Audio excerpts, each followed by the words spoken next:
Hello student, তোমরা যারা ক্যালকাটা ইউনিভার্সিটির আন্ডারে প্রথম সেমিস্টারের ছাত্রছাত্রী আছো এবং তোমাদের রাষ্ট্রবিজ্ঞান সাবজেক্টে অনার্স আছে, তোমাদের জন্য আজকের ক্লাসটা খুবই গুরুত্বপূর্ণ।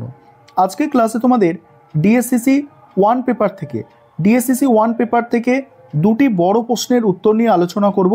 এই প্রশ্ন দুটো তোমাদের পরীক্ষায় 10 নম্বর বা 20 নম্বরে আসতে পারে। এগুলো মডিউল 2 থেকে, এই দুটো প্রশ্নই আজকে মডিউল 2 থেকে থাকছে, মোস্ট ইম্পর্টেন্ট প্রশ্ন। প্রথম প্রশ্ন, স্বাধীনতা সম্পর্কে মার্ক্সীয় ধারণা ব্যাখ্যা করো। অ্যান্সারটা বুঝবে প্রথমেই তোমাদের ইন্ট্রোডাকশন অর্থাৎ ভূমিকা দিয়ে শুরু করতে হবে।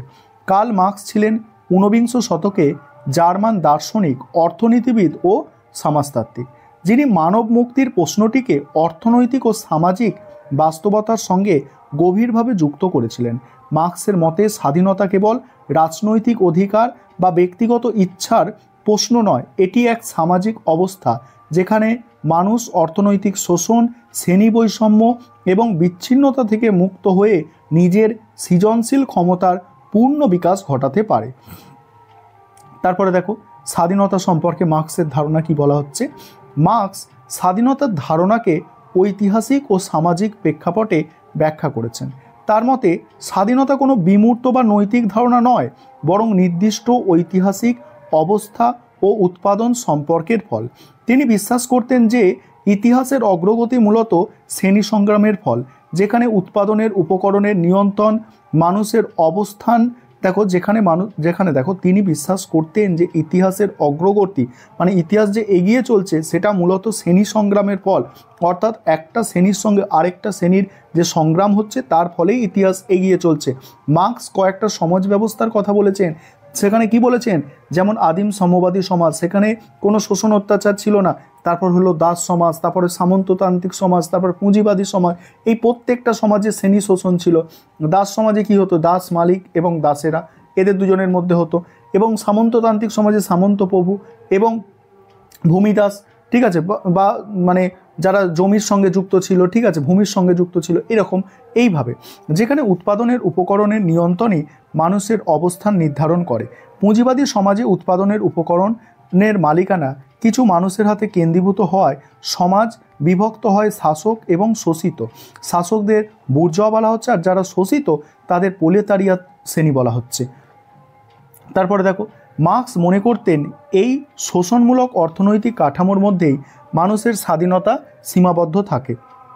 শ্রমিক শ্রেণী তাদের শ্রমকে বাজারে বিক্রি করে জীবিকা নির্বাহ করে, অথচ উৎপাদিত পণ্য ও তার মুনাফার ওপরে তাদের কোনো অধিকার থাকে না। এই পরিস্থিতিতে তিনি বলেছিলেন বিচ্ছিন্নতা। বিচ্ছিন্ন শ্রমের ফলে মানুষ তার শ্রম ফল, তারপরে সহকর্মী এবং নিজ মানব সত্তা থেকে বিচ্ছিন্ন হয়ে পড়ে, ফলে প্রকৃত স্বাধীনতা অসম্ভব হয়ে ওঠে। মার্ক্সের মতে পুঁজিবাদী সমাজে প্রচলিত স্বাধীনতা আসলে অর্থনৈতিক দাসত্বের স্বাধীনতা। এখানে চাইলেই কাজ করার স্বাধীনতা যেমন আছে, তেমনি না করলে বাঁচবে না এই বাধ্যবাধকতাও বিদ্যমান। অর্থাৎ এখানে পুঁজিবাদী সমাজে কি, তুমি চাইলে কাজ করতে পারো, কিন্তু কাজ না করলে আবার তুমি বাঁচবে না। তাই এই স্বাধীনতা বাস্তবে পুঁজির আধিপত্যকে শক্তিশালী করে।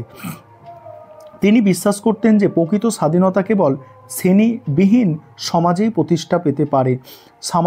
সমাজতান্ত্রিক বিপ্লবের মাধ্যমে যখন উৎপাদনের উপকরণ যৌথ মালিকানায় আসবে, তখন মানুষ আর শ্রমের দাস হবে না, বরং সহযোগিতা ও সমতার ভিত্তিতে সামাজিক সম্পর্ক গড়ে তুলবে। এই শ্রেণীবিহীন সমাজে রাষ্ট্র, আইন ও ব্যক্তিগত সম্পত্তির প্রয়োজন ফুরিয়ে যাবে।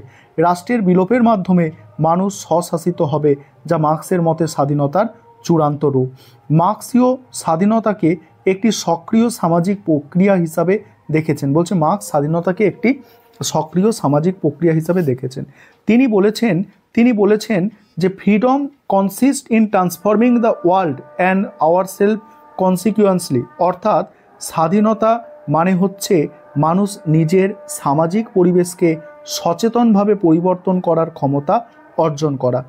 তাই তার কাছে স্বাধীনতা কোনো একক ব্যক্তি নয়, বরং সমষ্টিগত মুক্তির প্রতীক, যেখানে প্রতিটি মানুষ সমানভাবে অংশীদার হিসাবে বিকাশ লাভ করতে পারে। এবারে এটা ছিল মার্ক্সের স্বাধীনতার ধারণা। এবারে সমালোচনা কি বলা হচ্ছে দেখো, এর সমালোচনায় কি বলা হয়েছে দেখো। প্রথমত, মার্কস স্বাধীনতাকে প্রায় সম্পূর্ণভাবে অর্থনৈতিক দৃষ্টিকোণ থেকে বিচার করেছেন, কিন্তু স্বাধীনতার নৈতিক, সাংস্কৃতিক এবং ব্যক্তিগত দিকগুলিকে তিনি উপেক্ষা করেছেন। দ্বিতীয়ত কি, শ্রেণীহীন সমাজের ধারণা বাস্তবে অর্জন করা অত্যন্ত কঠিন। শ্রেণীহীন সমাজের ধারণা বাস্তবে অর্জন করা অত্যন্ত কঠিন। ইতিহাসে সমাজতান্ত্রিক রাষ্ট্রগুলিতে রাষ্ট্র বিলোপের পরিবর্তে কর্তৃত্ববাদী শাসন প্রতিষ্ঠিত হয়েছে। তৃতীয়ত, রাষ্ট্র ও আইন সম্পূর্ণ বিলোপ পেলে সমাজে বিশৃঙ্খলা সৃষ্টি হতে পারে। এই আশঙ্কা থেকে অনেক রাজনৈতিক তত্ত্ববিদ মনে করেন কিছু পরিমাণ রাষ্ট্র নিয়ন্ত্রণ স্বাধীনতার প্রয়োজনীয় শর্ত। এবার উপসংহারে কি বলা হচ্ছে দেখো। সব সমালোচনার সত্ত্বেও মার্কসের স্বাধীনতার ধারণা আধুনিক সমাজবিজ্ঞানের ইতিহাসে এক গভীর মানবতাবাদী দৃষ্টিভঙ্গি হিসাবে স্বীকৃত। তিনি স্বাধীনতাকে কেবল ব্যক্তিগত অধিকার নয়, বরং সামাজিক ন্যায়, মানবিক মর্যাদার সঙ্গে যুক্ত করেছেন।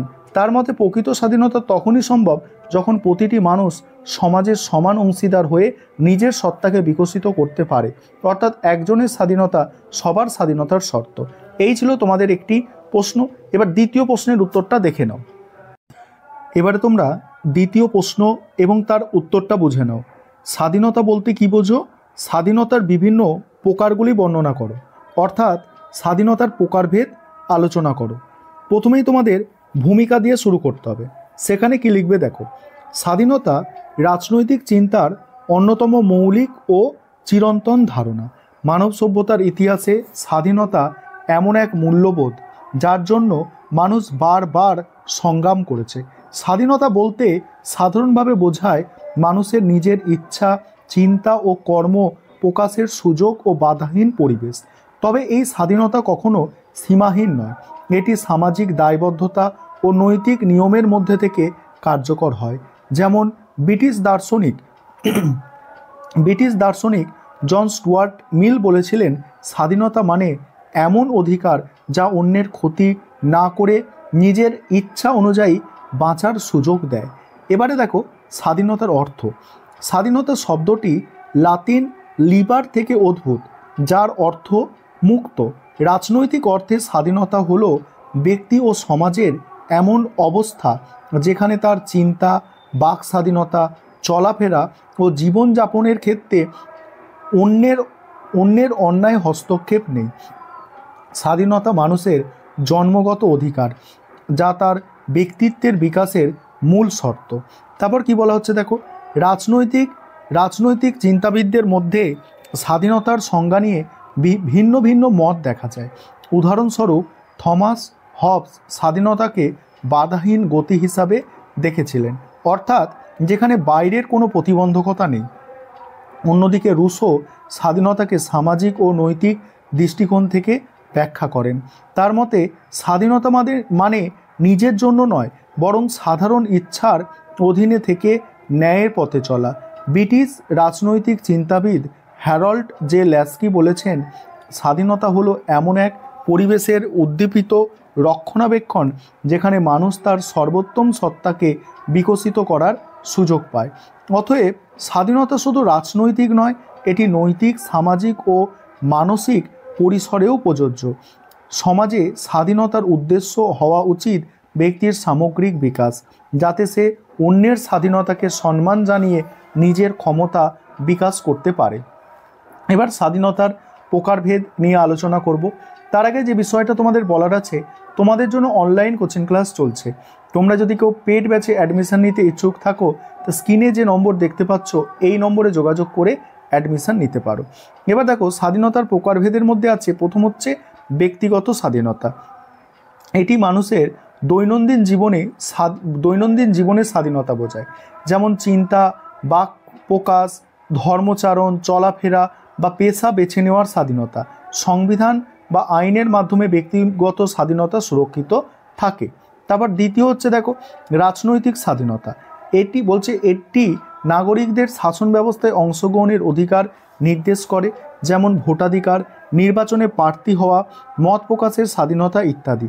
জন লক ও মিল উভয়ই রাজনৈতিক স্বাধীনতাকে গণতন্ত্রের ভিত্তি বলে মনে করেন। মিলের ভাষায় যে সমাজে মানুষ মত প্রকাশে বাধা পায় সেখানে সত্য ও অগ্রগতি কখনো বিকশিত হয় না। তারপরে আছে দেখো অর্থনৈতিক স্বাধীনতা। অর্থনৈতিক স্বাধীনতা মানে হচ্ছে জীবিকা নির্বাহ ও উৎপাদন ব্যবস্থায় শোষণমুক্ত অবস্থা। কার্ল মার্কস স্বাধীনতাকে কেবল রাজনৈতিক নয় বরং অর্থনৈতিক মুক্তির সঙ্গে যুক্ত করেন। তার মতে প্রকৃত স্বাধীনতা তখনই সম্ভব যখন শ্রমিক শ্রেণী শোষণ থেকে মুক্ত হয়ে উৎপাদনের উপকরণের ওপর যৌথ অধিকার পায়। তারপর দেখো সামাজিক স্বাধীনতা। এটি বর্ণ, ধর্ম, জাতি, লিঙ্গের ভিত্তিতে বৈষম্যমূলক অবস্থাকে বোঝায়। সমাজের সামাজিক সমতা প্রতিষ্ঠা না হলে রাজনৈতিক স্বাধীনতা অর্থহীন হয়ে পড়ে। তারপরে হচ্ছে দেখো নৈতিক ও আত্মিক স্বাধীনতা। এখানে কি বলা হচ্ছে দেখো, এই স্বাধীনতা হলো ব্যক্তির অন্তঃসত্ত্বার বিকাশ ও আত্মনিয়ন্ত্রণ। এটি মানুষের অন্তর্নিহিত বিবেকের ওপরে ভিত্তি করে, যেখানে সে অন্যের ক্ষতি না করে নিজের নীতিকে অনুসরণ করে। এবার উপসংহারে কি লিখবে দেখো, স্বাধীনতা মানব জীবনের প্রাণশক্তি। এটি ছাড়া ব্যক্তি ও সমাজের বিকাশ সম্ভব নয়। তবে প্রকৃত স্বাধীনতা সীমাহীন নয়, এটি অন্যের স্বাধীনতার প্রতি শ্রদ্ধাশীল ও সামাজিক দায়িত্ব বোধ সম্পন্ন হবে। যেমন মহাত্মা গান্ধী বলেছেন, সত্যিকারের স্বাধীনতা তখনই সম্ভব যখন আমরা আত্মসংযমের মাধ্যমে অন্যের অধিকারকে সম্মান জানাই। এই ছিল তোমাদের আজকে মোস্ট ইম্পর্টেন্ট দুটি প্রশ্নের উত্তর।